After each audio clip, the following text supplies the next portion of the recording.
Catus Maximus here, this time with a little review of the Shop Vac Micro 1 gallon. I always wanted one of these, and it isn't really for it. A lot of people get these to clean up cars and just as a small utility vacuum as it's intended for, and because it's just a little bit more durable than, I guess, other small household vacuums, and it's remained popular to this day. Although it's owned by a Chinese company, Shop Vac went bankrupt in 2020, which is unfortunate. That was right at the time of the pandemic, and a lot of people staying at home were buying more vacuums, and if they could have held on for a little bit longer, they may have been able to survive. So that's really unfortunate. Anyway, that's the purpose of this, is it's just a little bit more durable and, of course, wet compatible little shop vacuum cleaner. And the reason I liked it was to use with sanders. It's the easiest way to say it. Hooking up vacuums to sanders, you always have the darn hose that you're battling with. And what I liked about this is it's small enough to where you can attach a shoulder strap to it and then actually just have it hanging off your shoulder while you're using the sander. So it's just a lot more convenient to plug in the sanders.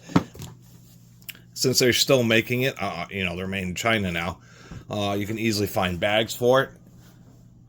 And overall, it's a cool little vacuum. Now, this is an older American-made one that was still made in Williamsburg, Pennsylvania. The really thing I think was sour about Great Star, the Chinese company that bought Shop Vac, is they initially said that they were going to keep manufacturing in the United States, but within a couple years they had already moved it overseas. And now they just have some logistics and administration in Williamsburg, and it's really unfortunate when they said they would try to keep manufacturing around. I think that's kind of junky. Besides that, I mean, it's just super simple, pretty durable. People like its power, but, that makes sense because the darn thing is almost all motor. Even though it's only a 6-amp motor, is just pretty beefy, to tell you the truth. That's the easiest way to put it. Do have a simple little bag in here. The only thing I find confusing is that there's this weird little nub in the bottom. I have no idea why on earth that even exists. Maybe that's something to help manage the bag. Anyway, the foam filter is for when you are intending to pick up. I know on the newer ones they have a HEPA filter and they include this foam filter. I believe on the older ones it may have only included the foam filter and they were relying on the bag for more fine particulate filtering. Anyway, simple wet dry vac. People wonder about these cups. Sometimes there's spheres in here. Anyway, as the water gets into a shop vac and the level starts rising, this is a float. And what it does is this float will come up and block the intake once the water gets close enough to actually get sucked in to the fan. And surprisingly enough, maintenance is pretty easy. Just 3 T25 screws and this whole piece comes out. And this plastic piece is part of the whole housing, or is part of the fan housing, and it just exhausts through a little slot here, a little gap in the back. So 3 screws and you can easily start cleaning out the fan. Kind of like that aspect. Some vacuums are just very difficult to get out the fan motor, or for some reason, you get dog hair or other stuff that gets caught up in it. This 3 screws and direct access. I kind of appreciate that. Really simple maintenance. As a matter of fact, there's more than 9 screws, because there's going to be the motor. Removing the motor is probably the most difficult portion, but 3 screws to pull that off. Just 2 more screws and the whole top lid comes off. A lot of people don't realize, but the shop vac motors have an independent cooling fan because it's the nature of a vacuum. Not only is it the air pressure differential, but they don't want, at least on shop vacs, dust going through the actual motor mechanism. So if we look, there's actually gaps here. If we put this back, gaps here and under there. And so what it's doing is we have the fan for the actual vacuum portion, and then we have the little circulatory ventilation system for the actual motor cooling fan.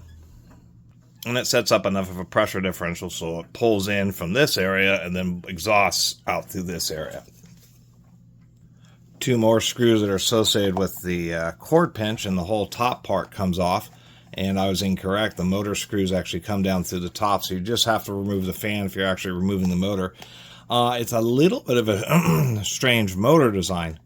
Most electric motors, the brushes, can't even see that there. There are the brushes way down in there.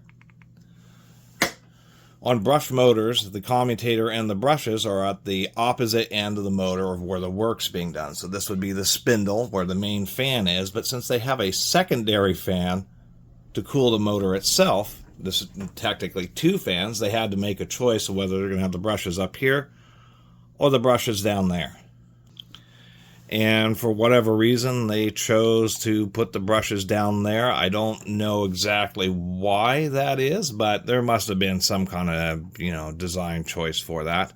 Simple brushes in vacuum cleaners, but they tend to be like twice as long as power tool brushes.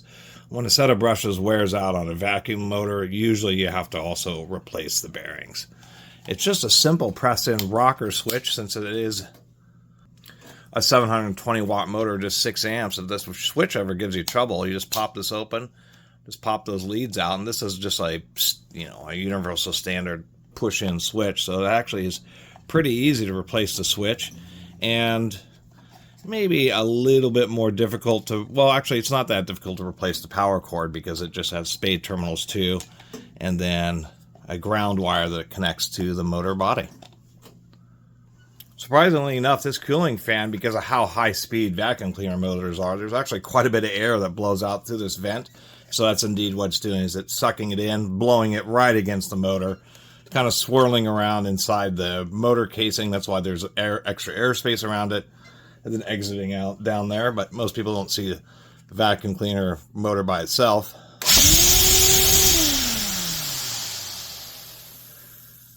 They use aluminum fans in these. Not to be cheap, but since they have to get a good pressure ratio, they need a lot of centrifugal force. So the fans tend to be thin and large diameter, and at 20,000, 25,000 RPM. There's just a ton of centripetal force trying to throw the fan apart. So they make it out of lightweight material, so there's less pounds of force trying to shred the fan apart. And then to balance it, they just take little cookie cutter notches out of the edge. So I do like that about this little unit, to tell you the truth. A total of 9 screws, and they're all the same size, so you don't have to worry about mixing them up. Is all it takes to basically totally disassemble the thing and give it a good clean out, which is serviceability, which you don't really see much of anymore. Super easy to assemble and put the snaps on. It does have a little blocker. The reason they have this shape in the hose is because hard debris, rocks, that type of stuff that comes in, will, as it rushes through the hose, tends to want to beat up the back of the bag and can blow out the back of the bag. So this just acts as a protector so that the debris will hit this harder plastic and drop down into the bag rather than just impacting the back of it, potentially puncturing it.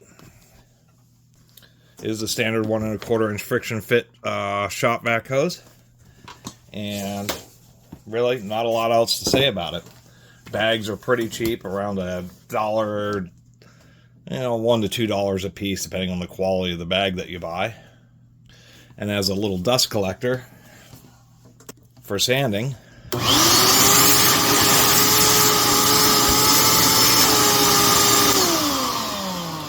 it has a ton of power and a ton of airflow.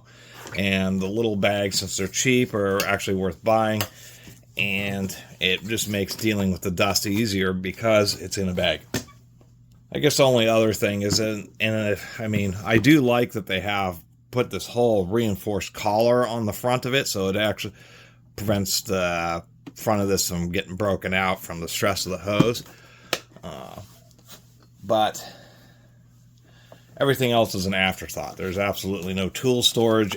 There's no cord storage either. That's kind of the annoying thing. You kind of just got to loop it up and you know, jam it under the handle. It's about the best, even though it has the little clippy thing for the cord.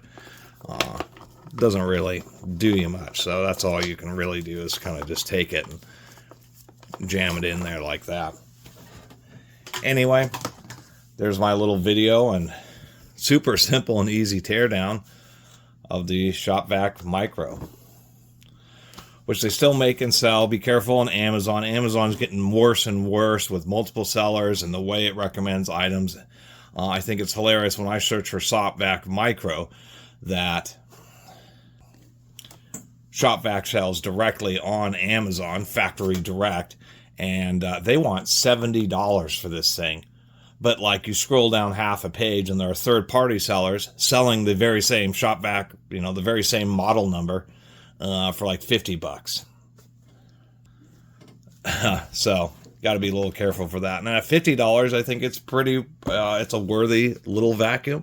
Once again, for my case, putting a shoulder strap on it and then hooking up to a sander. That way it's just right next to me and I can use a short hose and don't have to battle with the hose, and just makes it nice and simple. And occasional cleanup jobs where you just don't want to deal with the bulk of a normal Shop Vac. It's nice and handy. Anyway, thanks for watching.